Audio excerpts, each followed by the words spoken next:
Are you trying to build the best team in Madden? Well, head on over to instantmuttcoins.com to avoid the packs, save some racks. Link is in the description below. Use code CC now for 20% off. Hey, what is going on, Madden family? Welcome to another episode of the best team in Madden. And we're getting into the big time of the year with the big promos coming up. The Autumn Blast or Harvest or Thanksgiving promo. We got Blitz, we got Zero Chill or Christmas or Holiday or whatever we want to call it. It's all right around the corner, so things are about to take a big jump probably. So this is going to be changing quite often, but let's hop into it today. If you are new to the channel, please do consider subscribing, drop a like for me. It does help out. Let's go. Okay, so we're at 94 overall. Okay. One key thing to point out to you guys today, I had to finish my weekend league super quick this week. We kept getting DC'd. We got six between loading game DCs and mid game DCs. We took 6 of them on the main account, so I just finished it off and just like didn't really care where we finished. And when I say that, I don't want anyone who I played Weapon DC against to think that I think it was their fault. I think it was all EA's fault. Okay, so if you happen to see this, cool. I say that being said because Chad Johnson or Ochocinco or whatever his name is in the game, he came out. And he's obviously like one of the best receivers in the game, like kind of a must-add card.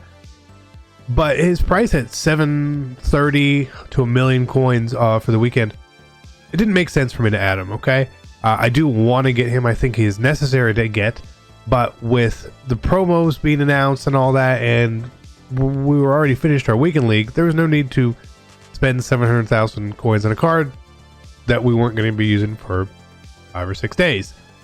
So that's why he is not on the team. Additionally, I've been watching Jack Youngblood's price here at 330. If he hits 300 even, we're going to pick him up.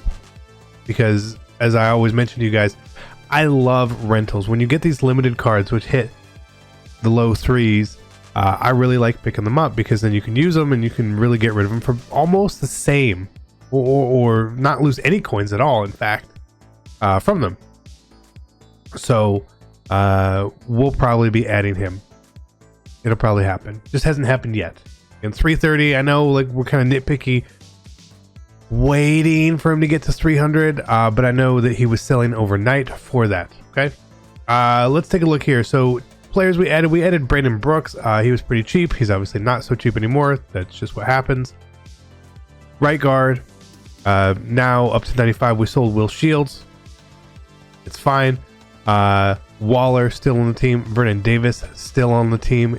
Gates with no power up is going to be on the team here as well. Once his power up comes out and gets cheap, we'll probably just do that because I have a feeling that like Gates will be a pretty good card whenever his next card comes around. Could be wrong. We ditched him. Culpepper, really liked Culpepper, but we had to try Josh Allen out. You just know we did. They're very similar cards overall for us. Now, we noticed he doesn't have the deep accuracy threshold. It's only 87 for us. Now, we could get him there if we were in go deep, but I'm not overly worried about it, and I'll show you why. But I've really liked Josh Allen. I think he's been really good. He played really well.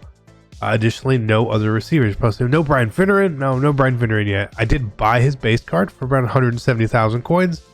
Again, similar to Gates, we're just going to wait. Once his power up is the price it should be, then we'll go there. So we did change abilities up a little bit this week. Okay, just a little bit. So we see we have 2 AP on Josh Allen. That's Pocket, Deadeye, and Gunslinger. Again, I pretty much stay in the pocket when I pass anyway. And since he doesn't hit that threshold, he hit every pass that I could really ask for him.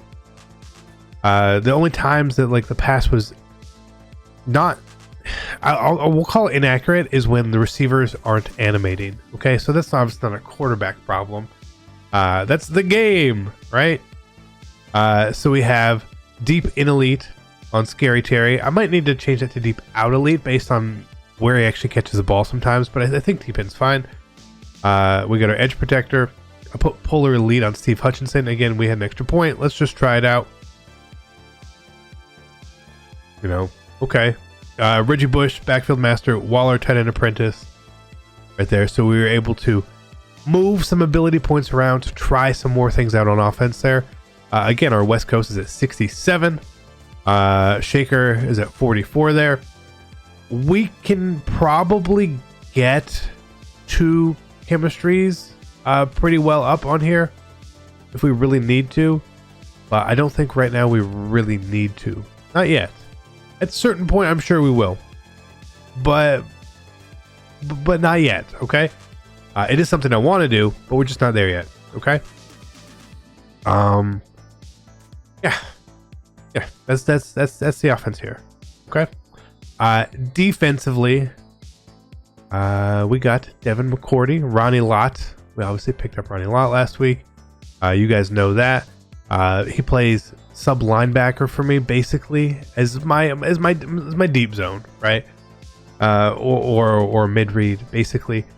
He's played really well. I like Ronnie Lott, and for what he is, he's a good card. No problem there. Sam Mills, we see there. Safety, did not pick up Ed Reed. Again, I might get Ed Reed.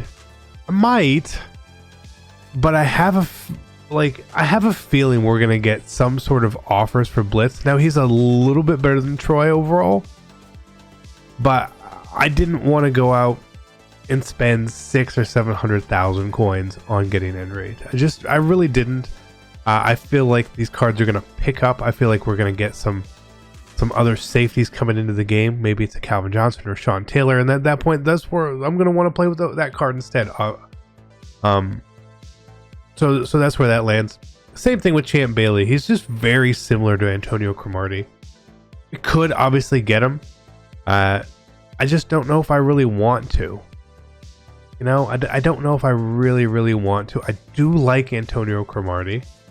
I've enjoyed the way he plays. And I think we're going to get more corners. I think we're in line for probably a Night Train Lane. We're in line for, which is a big one, maybe even a Dion upgrade and stuff like that. So there's no huge need to jump out and get these 50 cards that came out. While they are still good cards, there's just no real need for it. So that's sort of where we lie and we fall here for sure, and why we didn't make those changes. And I went through last week and I bought over 100 of the 83 overall 50 players to be prepared to get all 3 cards, and we ended up getting none. So we're just going to roll those over, and then next week we'll obviously get stuff as well. Like I said, we probably might pick up Jack Youngblood to try him out. We have Deacon Jones there in that spot. We've been using more John Randall, more Javon Curse. DRC is still fine. If we upgrade a corner, obviously Byron Jones will probably fall off the map here for us, which is fine and normal. But they don't really play. We really only use 3 cornerbacks. So CB4 is kind of pointless. CB5 is more pointless, but we're using it for chemistry purposes with Aeneas Williams with the Falcons chem, okay? So what I could try to do here, and we're at tier 4 Falcons. If we can get to tier 5, that's going to be +1 speed. The key to it would be that it would boost Dion, it would boost Julio, it would boost Barry Sanders for us.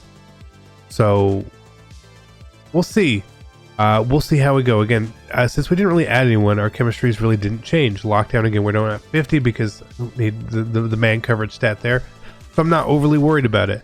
It was some good cards this week, but nothing I needed to jump and get, in my opinion. That's just my opinion. If you added some of the cards, by all means, I understand why you would. With a huge promo, back 2 promos mixed into each other coming up, I didn't want to go spend 700,000 coins on a card. I know you have a lot of coins, yeah, but I still think you need to be smart with it. If there's a blitz offer for 50 cards or something like that, 50 cards are going to fall. Maybe there's the power-ups involved somehow. There's going to be some ways to help bring down cost on the cards. And while I don't even think 600,000 or 700,000 coins is really expensive for a top tier card, in the long scheme of how this game has been with the cost and the value of cards, it is expensive. We haven't had those 2 million coin cards since the beginning of the game. since the Brandon Cooks and the Denzel Wards and stuff, right? We haven't had that. Everything else has been pretty cheap. So why? I'm expecting huge changes this week and next week. But this week is just a very calm, easy week. We got a good quarterback with Josh Allen, which is exciting. I love, and I say this as I think it's really important to say that I think that EA has done not this particular part of the game. Okay, I'm gonna say this particular part of the game with using ability points, and introducing that, and then making other abilities worthwhile has been kind of refreshing at the quarterback position, because normally it is Michael Vick, Lamar Jackson, right? That's the only quarterback you would use all year. It's really nice that we've been able to switch from Mahomes to Vick to who do we use? Rodgers for a while, Lamar, and then Favre, and then Culpepper, and then Josh Allen. Like, we've used so many quarterbacks, and it's kind of refreshing to be able to use a different man behind center each pretty often. I like it. I don't know. I think that Madden is good when you feel like these other cards matter, and they've done a good job making certain other cards matter. So I'm happy with that. There's some other stuff that we're obviously not happy with, but that part I think has been really good. So I'm happy. Maybe we get a new quarterback this week. I don't know if Tony Romo is coming out and he's a master. Obviously, it is an improviser. He's not going to be what we need. I personally still think Gunslinger is super, super important, but I like to throw the ball. If you don't, maybe Romo's pretty good. I don't know. We'll find out. But this was the best team in Madden. Again, not a lot of huge changes. Brandon Brooks and Josh Allen were really the big ones there. That might have been the only cards we added, but it is what it is. I appreciate you guys. Be great. Take care. I love you. I'm out. Peace.